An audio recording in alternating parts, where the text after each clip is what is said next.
কত বিষয়রা বাজি এখন আজকে তো অসুখ রাইস এখন অনেকে আইও না দেখলাই ঘরে তো আছে অনেক কিছু আছে দেখতে পেলাম সিঙ্গেল যদি হামিলে যাইব বাবাতে মাইয়াতে ইতার আমরা ইতার আইগুলো ইয়ে বেলা আজকে মাইয়া তো মোবাইল না তো মোবাইল করে অবস্থার দুঃখর অবস্থা আর তখন সুখর অবস্থার নাই আর সিঙ্গেল পড়লে মাত্র পানি উঠে আর তো আই জাগে পরে তাহলে ঘরে বাড়িয়ে মানুষ না থাকে জিনিসপত্র মাল সামান বেগিন চুরি করে নিয়ে যাগয় এডা এলে এটা টেনশন এটা গেলে এটা টেনশন এরি আর কখন তো জ্ঞান নাই বাজে মানে নিরাপদ আসি ওই 1 নম্বর ওয়ার্ড পশ্চিম কুতুব দেওয়ার তো নিরাপদ জাঙ্গাত আসি জ্বরের ফোড়া ফুলেও ঢুকে যাবো এনে জোয়ারি সবাই জোয়ারিও চলাফেরা করে নিতে পারি অরিজিনাল মানুষ কুতুব দিয়ে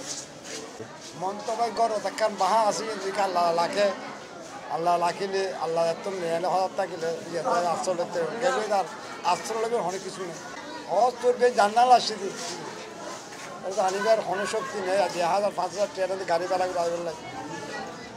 নারা ওরের জায়গা মানুষ বেশি তো ঝামেলা মানে জিনিসপাতি নিয়ে দিয়া তাই রান্না উড়ে দিবি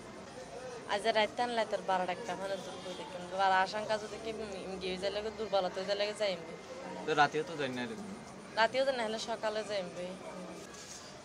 আর একটা পানি উঠতো তো আজ দিনও তেত লাখা মানুষের ডরাই সমতি পাড়ার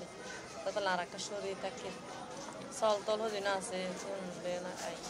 আছি আমাদের অসুবিধা লাগিয়ে মানে পানির অবস্থা খারাপ এতলা শরীর গজেরি গুড়াগাড়া হুঁয়াই খাই আছে বর্তমান এখন সিঙ্গেলের আশঙ্কা আছে আশঙ্কার কারণে পানি সকালে দুপুরবেলা পর্যন্ত পানি অনেক পানি হয়েছিল তো পানির জন্য আমরা ডরাইয়ের আই গেছি বুঝছো আরে অনেক লোক তো আই গেছে ওদিকে ঘর এমনি যে মাল সামান আসলে সব ওদিকে রাখি দিয়েছি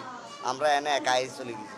তো আর এদিকে থাকলে বাসার জিনিসটাকে ওখানে চুরি টুরি হননি এই অবস্থা বন্যার ধরে পানি উঠবো এগুলো তো সব কিছু আনা সম্ভব না ঘর বাড়ি ফেলাই দিয়া মনে করেন 1-2 আছে যদি অবস্থা ভালো দেখে থাকবো না হলে তো এরাও এসে যাইব আর কিছুক্ষণ আগে পুলিশ গেছে গাড়ি এইটারা মানুষ লিয়ে কারণ সমিতি বাজার 6 নম্বর গলি পর্যন্ত ঢুকে এরা মানুষ আনে তাইলে চিন্তা করছি যে এরা আইব লয়ে যাইব আমরা আগে থেকে কিছু যাই এখানে জাগাও এখানে এরা গাইয়া মানে বিছনা করছে আমরা পরে আইতেছি বাকি জমা রয়ে গেছে আমার ওয়ার্ডটি হচ্ছে কক্সবাজার পৌরসভার একেবারেই ভান্ডারেবল একটি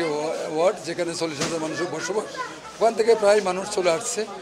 সকাল থেকে কক্সবাজার জেলা প্রশাসকের প্রচেষ্টা এবং তার নির্দেশে এবং কক্সবাজার পৌরসভার পক্ষ থেকে আমরা এখানে লোকজন সরিয়ে আনার ব্যবস্থা করেছি সব আশ্রয় কেন্দ্র কিন্তু ভর্তি আছে অনেকে আত্মীয় স্বজনের বাসায় চলে গেছে এবং আমরা ওখান থেকে অনেক লোককে এখানে সরিয়ে আনতে সক্ষম হয়েছে এখন আমাদের খাবার দাবার দেওয়া হচ্ছে বিভিন্ন আমাদের আশ্রয় কেন্দ্রে আমাদের জেলা প্রশাসক মহোদয় এবং কক্সবাজার পৌরসভার পক্ষ থেকে সব কিছু দেখভালও করা হচ্ছে এবং অনেক এনজিও এখানে কাজ করছে আমরা আমাদের একটি মাত্র দাবি যেখান থেকে বছরে 2-3 বার আমাদেরকে সাইক্লোনের কারণে চলে আসতে হয় এবং কক্সবাজার জেলা প্রশাসন সবসময় ব্যতিব্যস্ত থাকে এবং সবাই উদ্বিগ্ন থাকে আমরা বারবার এখানে চলে আসতে হয় আমাদের খুবই কষ্ট হয় বিড়ম্বনা হয় যন্ত্রণাদায়ক ওখানে সাইক্লোন সেন্টারের খুবই প্রয়োজন ওখানে 4 থেকে 5টি সাইক্লোন সেন্টার বা বড় আকারে 3টি সাইক্লোন সেন্টার খুবই প্রয়োজন এখন পর্যন্ত আমাদের কাছে যে তথ্য আছে প্রায় 10,000-এর মতো মানুষ বিভিন্ন আশ্রয় কেন্দ্রে আশ্রয় নিয়েছে তা আমরা এই কেন্দ্রটিতে আমরা খাবার বিতরণ করলাম এবং একইভাবে প্রত্যেকটি আশ্রয় কেন্দ্রেই আমাদের উপজেলা নির্বাহী কর্মকর্তাগণ স্থানীয় এনজিও এবং জনপ্রতিনিধিদের সহায়তায় তারা খাবার বিতরণ করছে আমরা দেখি এখনও তো সিগন্যাল মহাবিপদ সংকেত আছে সেটি আগে ডাউন হোক আমরা ডাউন না হওয়া পর্যন্ত আমরা কাউকে আশ্রয় কেন্দ্র ত্যাগ করার জন্য আমরা বলছি না এবং যদি ডাউন না হওয়া পর্যন্ত তারা যদি এখানে থাকে সকালে আমরা খাবারের ব্যবস্থা করব আর কিছু তারা খাবার পানির সংকটের কথা বলছে দাদা আমরা খাবার পানি পর্যাপ্ত খাবার পানি আছে